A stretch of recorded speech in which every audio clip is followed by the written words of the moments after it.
Boa tarde, pessoal, tudo bem? A gente está aqui no podcast Irrigaí, que é um podcast da Lindsay Brasil. Estamos diretamente da AgriShow, uma das maiores feiras da América Latina aqui do agronegócio. E hoje eu vou conversar com a Priscila Sleitz.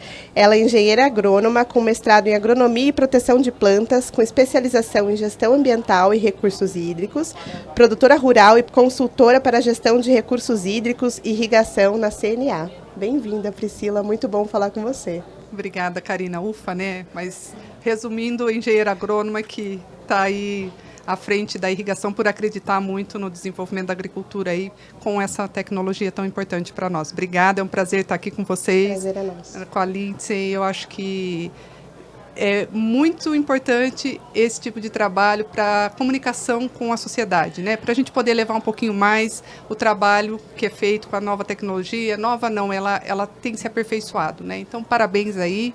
E estamos aqui para a gente trocar um bate-bola gostoso. Um bate-bola muito bom hoje, né? Priscila, a gente estava conversando agora há pouquinho que o Brasil é um país tropical, né? Então a gente tem aí altas temperaturas, chuvas regulares, mas quando a gente fala de chuvas regulares, o pessoal pensa, tem chuva a todo momento que a gente precisa. E não é bem assim, né? Quando a gente fala de agricultura, de desenvolvimento de cultura, de mais de uma safra por ano, não vem a este encontro de as chuvas estarem aí a qualquer momento que a gente precisa. Como que você classifica as chuvas num país tropical? A gente tem chuva em todo momento? Olha, realmente a gente tem bastante chuva, né? Graças a Deus nós estamos num país tropical e a chuva é uma das condições, que é a água, que dá a condição de a gente produzir aí mais de uma safra por ano, né? É a água, né, que traz essa condição em relação a outros países no mundo. Mas, infelizmente, ela não cai na hora que a gente precisa. Então, normalmente, a gente precisa dar a água à planta naquele momento crucial do desenvolvimento vegetativo, né? Tem alguns pontos que ela precisa de mais, em outros menos. E nem sempre a gente pode falar, chove agora. Então, quando a gente não tem essa condição, né, de escolher o dia que se chove, apesar de a gente ter realmente um índice pluviométrico muito bom no país, em regiões, algumas regiões melhores, outras menores, mas os índices pluviométricos no Brasil são muito bons, mas eles não são suficientes para ajudar na produção hoje no campo, né? Para você ter uma melhor produtividade, você precisa ter a água certa na hora certa. No momento certo, né? No momento certo. E isso é o que hoje a irrigação traz para a gente, que é a aplicação de água para a planta, né, através das tecnologias que estão disponíveis, ajudam na produtividade no campo. Então, apesar de ser um clima tropical, a gente ter abundância em chuva, e a gente vê algumas catástrofes aí com enchentes, enfim, né, em alguns pontos, mas a gente tem que saber fazer a gestão dessa água e sabê-la usá-la da melhor maneira possível. Por mais que eu venho de uma região aqui do sudoeste do estado, a gente tem aí, em média 1.200, 1.400 milímetros ano, mas a gente tem uma irrigação complementar. Então, a gente precisa saber e ter essa água, além da água da chuva, para melhor produtividade no campo. Sim, muito bom. E como que você enxerga a evolução da irrigação no Brasil, de vários anos para cá? Olha, é uma tecnologia, a gente já vê, a agricultura 4.0, enfim, a gente tem escutado, né, que a irrigação está na 4.0 ou 5.0, mas eu acredito, e desde que eu conheço a irrigação, desde a década de 80, como eu comentei com você, que na região que eu venho aqui, que é do sudoeste, foi introduzido o sistema de pivô central, de lá para cá já foi uma tecnologia disruptiva, né? Eu já entendo ela como uma importante tecnologia, porque você está colocando mais um insumo que a planta precisa, além dos fertilizantes e dos defensivos agrícolas, quando a gente precisa em alguns momentos do desenvolvimento da cultura. E a água é o veículo. Se a gente não tiver água para a planta, como é que a gente vai fazer esse desenvolvimento? Não desenvolve a cultura, não tem, né? como desenvolver. Então, a irrigação no meu ponto de vista, ela é uma tecnologia importante há muito tempo. Só que hoje ela vem se tornando mais conhecida pelo produtor rural, né? A gente tem, a tecnologia está chegando ao campo. Hoje no Brasil nós temos uma área irrigada de 8,2 milhões de hectares. É pouco ou é muito? Se a gente comparar com o estado do Nebraska, que é o maior estado nos Estados Unidos, que irriga, lá eles irrigam 3 milhões de hectares em apenas um estado. Então, como o Brasil, do tamanho que é o Brasil, 8,2 ainda é muito pouco, né? Não é nem 10% da área no nosso território. Então, nós temos uma área para expandir muito importante e áreas já agricultáveis ou de pastagens degradadas que possam vir a se tornar agricultáveis com o incremento dessa tecnologia importante que é o uso da água na agricultura. Que é o que a gente chama de potencial efetivo de irrigação, né? Isso, é o potencial efetivo. E aí a gente tem os números, a gente estava até confirmando, né? Aí pelo menos 13 milhões aí de hectares que venham a se tornar irrigáveis nos próximos anos, principalmente aí no Mato Grosso, que são novas fronteiras agrícolas.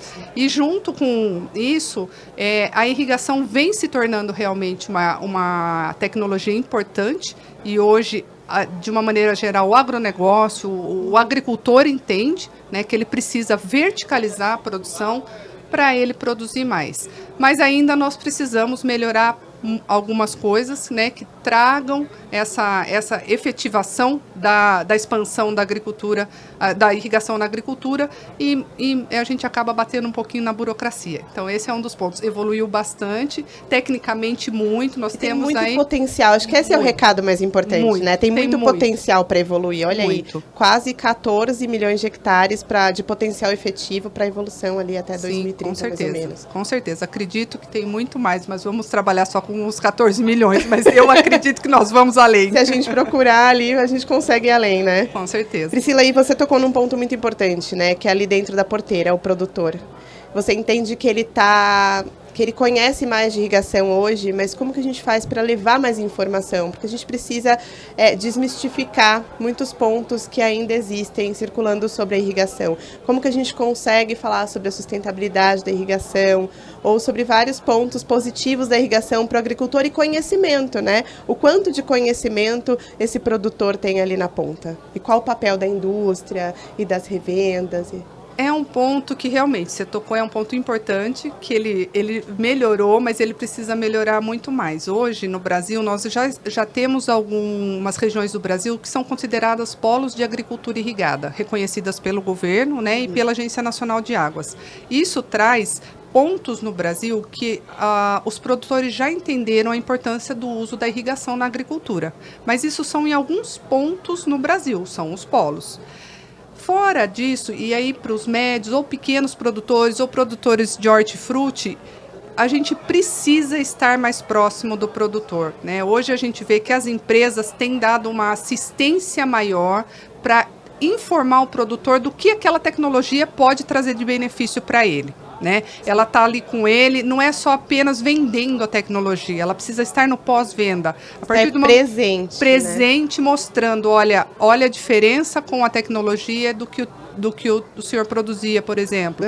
Qual a diferença na produtividade? Qual é a diferença na operação? Né? Muitas vezes você reduz muito, você otimiza muito a operação com o uso do pivô central. Você pode fazer uma fertirrigação, você acaba introduzindo menos o maquinário na tua área, você diminui a compactação. Enfim, tem N melhorias técnicas que, a partir do momento que quem introduz a tecnologia acompanha, com certeza a gente vai evoluir muito mais rápido nessa expansão e nesse potencial da agricultura irrigada. E ganha confiança do agricultor, que é super importante, né? Qualquer insegurança que ele tiver, vem com a informação, fala sobre irrigação, sobre a evolução da irrigação também, que a gente tem produtos aqui muito tecnológicos e que conseguem abranger uma área cada vez maior. Acho que é super importante essa colocação, Priscila. Muito obrigada. Sim, nós temos a tecnologia na ponta dos nossos dedos, né? Hoje ele consegue fazer a gestão da propriedade dele com um celular na mão ou com um computador, né? Ele não precisa estar em loco.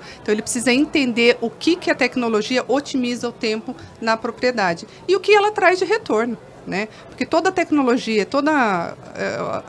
embarcada dentro da propriedade, ela vai trazer um retorno muito positivo. Sim. Às vezes não imediato, ou no médio e longo prazo, mas com certeza ela está ali para trazer benefícios para o produtor rural. Benefícios muito maiores do que deixar de investir por alguma insegurança, né? Quando começa a ter retorno, tem até o que a gente estava falando de um produtor conversar com outro e conhecer exatamente, ver o que está acontecendo no vizinho é muito importante, né? Sim, e hoje a gente acaba conversando. Antigamente o produtor buscava, eu preciso arrendar terras, né? Quanto é o custo da terra? Hoje, pelo menos do que eu converso com as pessoas, com os produtores, a gente busca, tem água, né? Nós temos hoje, não é nem a terra, se tem água para a gente poder estar irrigando da maneira correta e para ter um melhor aproveitamento daquela terra, né? Para você poder produzir mais naquele mesmo espaço, né, de área ali, sem precisar expandir. E aí a gente traz já a parte ambiental e sustentável. Então o produtor acaba,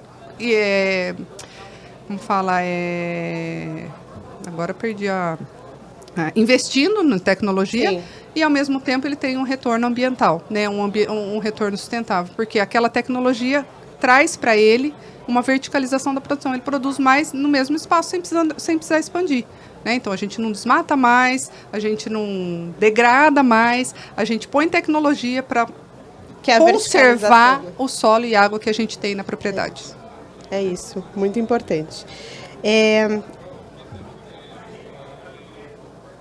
E a gente estava falando muito de obstáculos também, né, Priscila? Tem aí a parte da gente falar com o produtor, da gente chegar na ponta, ele ter essa consciência e conhecer cada vez mais a irrigação, mas a gente enfrenta alguns obstáculos aqui no Brasil com relação, em alguns estados, no Brasil inteiro, com relação à disponibilidade hídrica, à energia. Eu queria que você falasse um pouquinho mais para a gente desses obstáculos que estão aí na frente.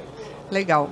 Esse é um ponto importante, crucial até, né? A gente tem a tecnologia disponível, mas a gente acaba esbarrando em alguns problemas que acabam segurando a expansão, né, dessa tecnologia e dessa evolução. Sim. Do potencial que nós temos. Um deles é a energia, né? A gente tem diferenças de qualidade e quantidade de energia elétrica disponível, né? E hoje ela ainda é muito cara e de baixa qualidade, né? De estado para estado varia muito, e isso é um ponto que acaba segurando, às vezes, a colocação de uma nova tecnologia pelo produtor, quando ele não tem a informação, né? E como é que ele vai trabalhar com isso. Um segundo ponto é o caso da licença do uso da água, né, que acaba sendo um documento, a outorga do uso da água, que a gente fala de direito de uso, que acaba sendo um documento que é emitido pelo governo, tanto federal, no caso dos rios federais, né, que é a Agência Nacional de Águas, ou nos estados, que são os afluentes dos rios federais nos estados, que são nos órgãos ambientais e de recursos hídricos. Então, é um documento emitido pelo governo, que o produtor precisa ter para ele poder investir na tecnologia. Porque hoje ele vai fazer um financiamento de um sistema de pivô central, ele automaticamente precisa ter o direito de uso da água. Sim. Então ele tem um financiamento aprovado no banco, ele tem todo o sistema pronto para instalar no campo, mas ele não tem o documento que depende do governo que autoriza o uso da água. Então aí a gente impede essa ampliação, esse crescimento com esse potencial que nós vimos que o efetivo aí é de pelo menos 13 milhões de hectares. E além disso, em algumas regiões, e a gente vê que traz sustentabilidade para os sistemas irrigados, é a reservação de água, né? São os pequenos barramentos para acúmulo de água na época que chove mais, para você usar aquela água reservada num período de maior seca e você mantém regular a vazão dos rios. Então, esse licenciamento também é moroso ainda no Brasil, né? E ele vem de encontro com a segurança hídrica, com a segurança alimentar, né? E traz uma sustentabilidade maior para os sistemas irrigados. Então, a gente precisa desburocratizar a parte de licenciamento ambiental para a reservação de água, para o uso na irrigação, na agricultura irrigada. Priscila, e os polos de irrigação, eles trazem benefícios com relação a esses obstáculos? Eles trazem algum auxílio? Como que funciona? Sim, foi um trabalho feito a nível Brasil, né, de várias associações aí em todos os estados brasileiros. Eu participei, tanto aqui no estado de São Paulo, né, eu fui uma das pessoas que buscou que a gente conseguisse instalar o polo de agricultura irrigada lá aqui na região do Sudoeste Paulista. O que ele traz? Ele mostra para o governo que ali nós temos um potencial muito grande produtivo com agricultura irrigada, com uma tecnologia embarcada, que prioriza logística, prioriza a infraestrutura, prioriza a organização do território, e a partir do momento que você tem um território organizado perante ao governo, ele te dá uma condição diferente, né, para discutir alguns problemas. Então, quando você está lá com um decreto formalizado, que ali é um polo de agricultura irrigada, que sabe a importância de verticalizar a tua produção, mas ainda precisa ajustar algumas demandas, ele começa a falar, pera lá, agora vocês estão organizados, então vamos ver qual é o ponto do gargalo mais importante deste polo? Aqui, além da parte de burocracia, que é a outorga, a parte de energia, a outorga, por exemplo, nós temos ainda que melhorar a eficiência de energia. Então, como é que nós vamos fazer dentro do que o governo tem, dentro dos programas e nos ministérios, como é que a gente pode levar, né, e a gente diminuir esse problema naquele polo. Então, são portas, assim, até tem um exemplo de um amigo meu que ele falou, olha, nós somos mais de 5.000 municípios no país, certo? A partir do momento que a gente se tornou polo, a fila para entrar no governo, a gente está no 8º, no 9º, no 10º polo, então a gente cai de 5.000 para 10, para 8, então a gente consegue levar... Tem uma força, né, Priscila? Uma força maior, com prioridade para o governo olhar para a gente com olhos diferentes, né? Eles estão se organizando, estão entendendo a importância, mas para isso a gente precisa ter um outro olhar, né, dentro do agronegócio, para onde estão se instalando esses polos por causa do uso da água, que é um recurso natural e é de uso público, de domínio público, então precisa ter uma boa gestão para todo mundo ter a água no final da conta, para a conta fechar. Então, Priscila, conta um pouquinho para a gente da sua história, do seu trabalho, dessas várias pesquisas que você faz sobre bacia hidrográfica, sobre águas. Legal.